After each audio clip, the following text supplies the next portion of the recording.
Hello, YouTube. I got a new mic, new camera, new ring light. Um, that's pretty much it. But I think you're gonna see a much better quality of audio and video coming from me on this channel. So I wanted to get into a bunch of questions that students were asking me, specifically at AROC, which is the Atlantic Regional Osteopathic Conference in Atlantic City. I was just there lecturing, running some of the OMM workshops, and some really great questions. A lot of first years who are incoming, first years who have just completed their first year, who are about to complete, and I wanted to dispel some myths, give you some information, and some thought. I would say exercises about how do you determine if OMM is right for you, what OMM track you want to go on, and even just what career path you should go down based on a few types of questions to ask yourself. Um, First thing I will say is OMM as a specialty and as a career path is not going to be for everyone. Absolutely not. Just like being a surgeon is not for everyone. Um, I think people who tend to gravitate towards OMM as a career have a few characteristics that I've identified. Might not be, pervasive for everyone, but I think it is a good representation of our specialty. Generally, OMM physicians are very creative individuals. A lot of us are musicians, artists who think outside of the box, who are not afraid to obviously use our hands. I think the hands is like the manual and very physical work that we do is what makes the specialty appealing. Now, it might for you be unappealing, right? People who would rather use their brains, not their hands so much. Um, Maybe radiology, diagnostic radiology, pathology. Well, maybe you'll use your hands and path a little bit, but generally, what we do as osteopaths is very manual. I had a student ask me, "Well, do you get tired?" Yes, absolutely. You get tired. If you see like 10 plus patients a day doing OMT, you are going to feel tired. So you have to recharge your battery, you have to fill up, you have to uh, keep on top of your diet, your fitness, your sleep if you want to be effective. No surgeon wants to use a dull scalpel or a rusty scalpel when they're doing surgery. So you need to keep your body in tip top shape if it is your tool. I will also say people who tend to want to go into OMM have an initial interest in orthopedics, in physiatry, in sports medicine, and even primary care.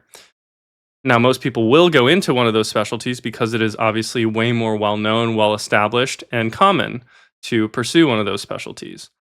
Those who pursue OMM specifically as a specialty, meaning ONMM or osteopathic neuromusculoskeletal medicine, people who pursue that as a specialty, like I did, feel very, very strongly and passionately about osteopathy as a form of treatment, as a philosophy, and as a fulfilling aspect of patient care. Probably the most fulfilling aspect of patient care for these providers. And that's how I feel about it.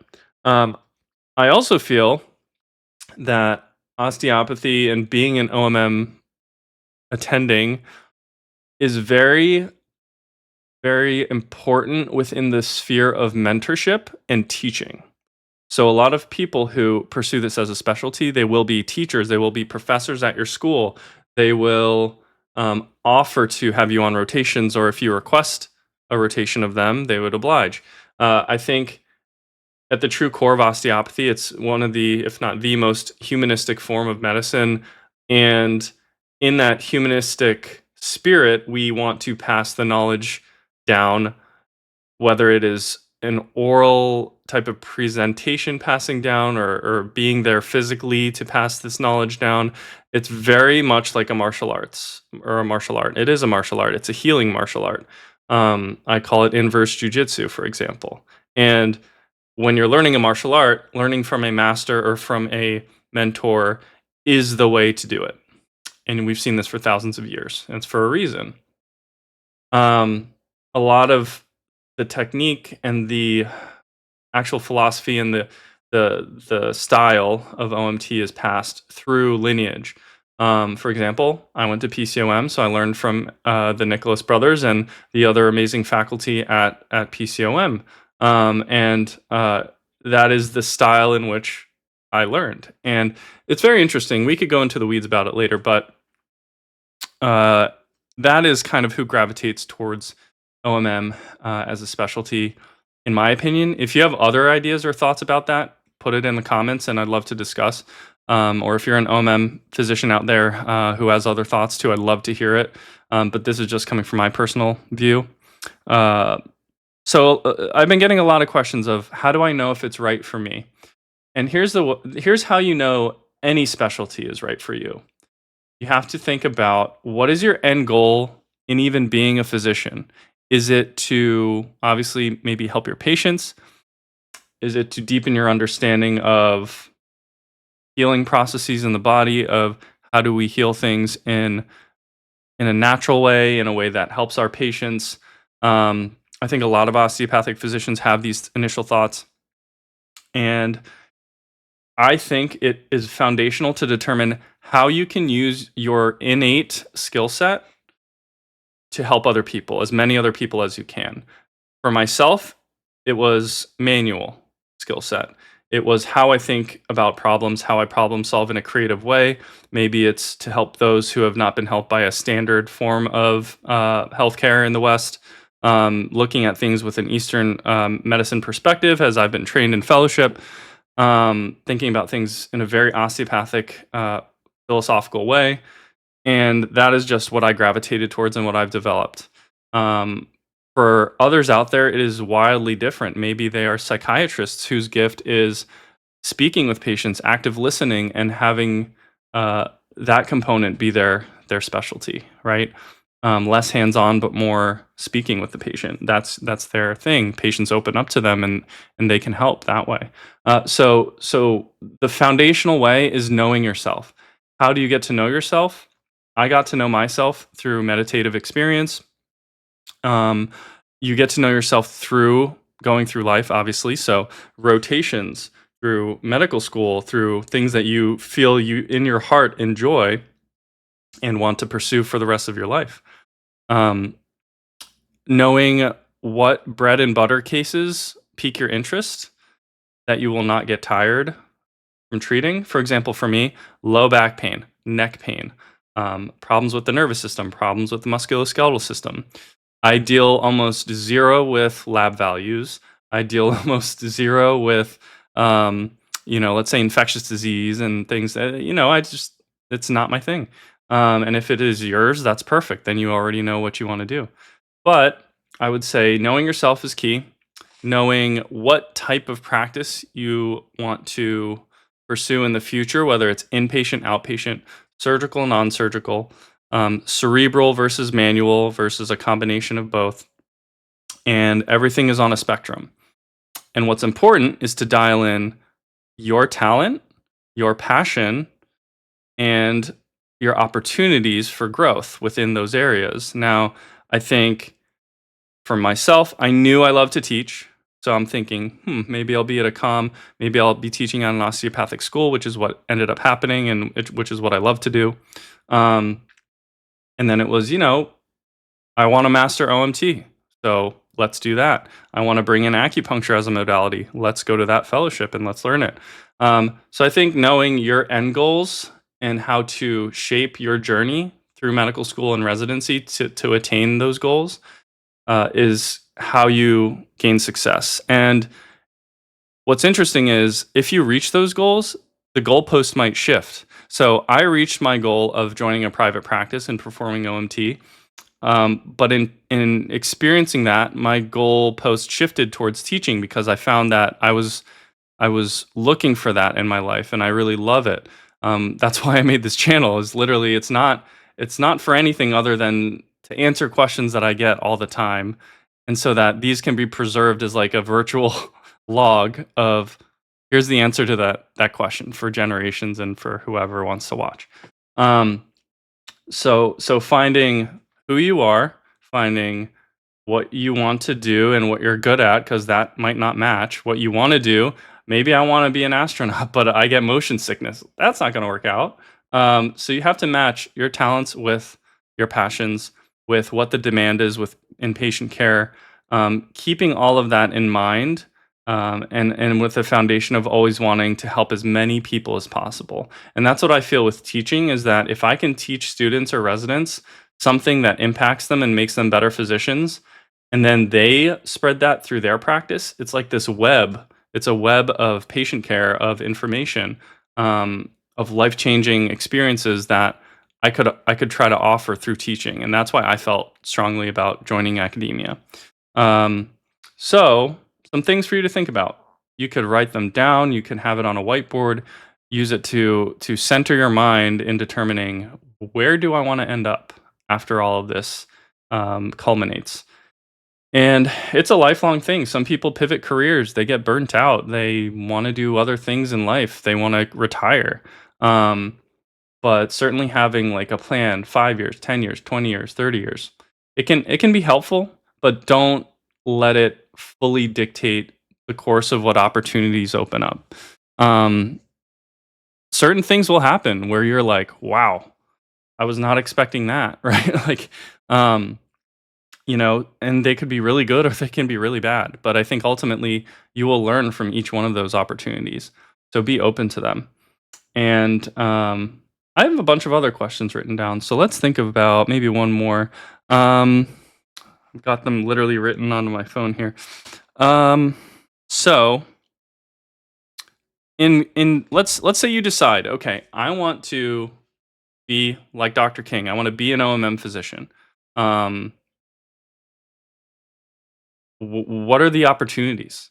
The opportunities that I see generally are private practice. You could do cash or insurance. Most people end up doing cash because it's less of a headache.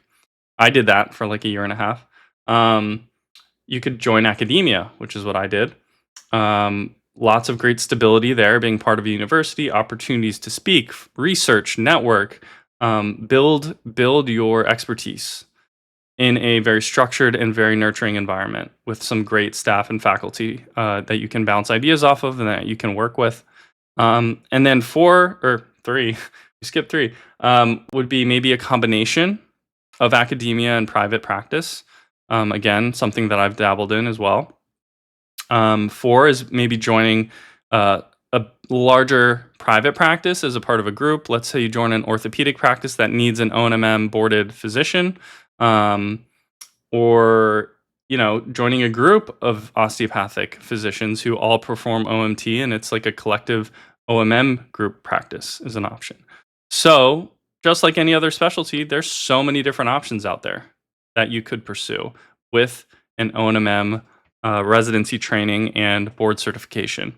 So some of the myths that exist out there are, OMM, it's just, it's this thing we learn, but you can't really specialize in it. That's false. Or, oh, you don't make that much money doing OMM, so I don't know if it's worth it. Maybe just do FM instead, or sports medicine, or ortho. Also false. Um, Fact of the matter is, the demand for OMM jobs is massive. With all these new osteopathic schools, there is an increasing demand for OMM physicians because you are required by accreditation to have a board certified OMM physician at the school, at minimum one, to be the chair of the OMM department. And they pay pretty well. I'm not going to get into the real numbers, but let's just say it's definitely pretty good. Um, and the stress is low. It's a low stress environment. At least I think it is. We have call, but I have not been called very much at all over the years. And we don't work weekends because it's academic. And I don't see patients every day because I'm academic. So a lot of good benefits with academia, being part of an institution. Certainly a lot of great aspects of being in private practice as well. If you just do cash, don't have to deal with insurance. You could run a micro practice and just be solo, just on your own. Don't even have to hire many employees, if any. And really what they say, right? Is the riches are in the niches or the niches, right? The riches are in the niches. So you find your niche, you build on that niche, and you will have a great career over time. And I think put in the comments if you have other thoughts about this or questions that myths about why people have maybe dissuaded you away from OMT, or why people don't even realize it's a serious thing that you could do a residency in. Because I'm always curious about what are the naysayers talking about, because oftentimes they're based on just pure conjecture. They're not based on fact, reality, or even evidence. So, for example, there was someone put like I was reading like a Reddit thread, and someone was like, "Oh yeah, the OMM stuff, we learn it, but it's not really evidence based." And I was like, "Just look it up. Like, go to Open Evidence, look up, type in, is there evidence for OMM being beneficial?" And you'll just be hit with like a tidal wave of information. Yes, it is very evidence based and proven to work in many cases. So that I was just floored. I'm like, people really believe that? Like, that's insane. Um, so yeah, just some of the myths I heard, and generally, uh, I'm just like, yeah, that's not true. Once you get into the field and you really see what it is, you quickly realize that it is one of the best unknown specialties out there that will not be replaced or phased out by AI. Let's say, at least anytime soon. Um, so if you love to teach, use your hands, you love osteopathy, you like to be creative, uh, you want a low stress life and can still provide if you have a family. Uh, if I just think it's the best specialty that people don't know about. Honestly, at least for me, it was like, I'm very thankful that I did this, and pursued this route. So I made a YouTube channel about it because there is not a lot out there. Um, so again, if you find this valuable, please subscribe, spread this information, like it, click the bells for notifications, follow me on my Instagram, dr.alex.king. Don't forget Dr. Doctor spelled out. And I want to put out some more videos. So if you have any ideas, put them in the comments, ask me questions. I will include your questions in future videos. And I think there was one. Let me answer one from my Instagram DM, because there was. Let's see here. Or no, let's go to the YouTube video comments here. So if we go to my video comments, because I told someone I would mention it in the next video. So here's a really cool one. So K Money 1010. Dr. King, I'm second year DO student, strongly considering either OMM residency or FM with an OMM recognition. Starting third year soon, would love to hear topics how to best use OMM during rotations. See, a lot of OMM docs were originally trained in FM and transitioned to OMT. Do you think there are any benefits going the FM with osteopathic recognition route over pure OMM residency? Lastly, what style do you use the most, or what techniques do you use the most? So in my reply, I think using OMM on rotations as a student really depends on your preceptor's level of comfortability. I think when I did my FM rotation, like, they let me use a lot of OMM, which is how I actually got interested and decided to switch from physiatry to OMM as my interest. And when you're thinking about, okay, do I go FM OMM versus just OMM? Now, there's a few schools of thought. One school is go FM because there's more options if you decide to pursue other things. Totally valid. That's what I was kind of thinking about. Other school of thought is, do you want to do any primary care at all? Like, do you want to be a primary care physician? Do you want to take care of patients who are seeking primary care? Personally, I was not as interested in that as I was in being an O&M specialist, and performing acupuncture and being more of like a pain physician. Like, people come to me when they have pain, not when they need a wellness visit or a checkup visit. So if it doesn't interest you, then like that's the foundation of FM, of family medicine. Now, don't get me wrong, a lot of FM OMM physicians end up just being OMM docs and doing less primary care as well. So it doesn't fully your residency doesn't necessarily fully dictate what you end up doing down the road, but it does shape your perception of how to think about problems and how to justify to certain employers why they should hire you in certain positions, if that makes sense. Oh, and then my favorite technique, I mentioned like I tend to utilize still technique, FPR, MFR, soft tissue. But here's the thing too is like I'll combine like 5 techniques at once. Like and oftentimes I don't know what to call it. I just call it osteopathy. I think, and I can go into this on another video. I think AT Still um, at the heart of what he was trying to teach is anatomy, physiology, philosophy, and principle, and that's it. I don't think, intended for us to break everything down into such discrete technique and be very reductionist and kind of sub technique oriented. Um, this happened because we have to test for it. We have to do it in order to have a systematic global language describing what we're teaching, what we're asking questions about. But at the true heart of osteopathy, which is really what I try to do for my patients, is just listening with your hands, really understanding what this patient's body is kind of trying to do, and then apply physiology and anatomy and philosophical principles to your performance of OMT. And that could be a representation of techniques that you learned, of techniques you're coming up with during the treatment or on the fly. So I guess my favorite technique is no technique. Be very weird and cryptic and esoteric about it. So what else? So that was one question. Okay, let's answer this last one here. Okay. This is great. I'm a student in undergrad trying to decide chiropractic or DO. I love neuromuscular medicine, rehab, etc. I'm married and have a baby with more to come. I've seen both fields do acupuncture, soft tissue, and adjusting. How has it been being in private practice? I've also heard 70% of MDs and DOs work for hospital groups, etc.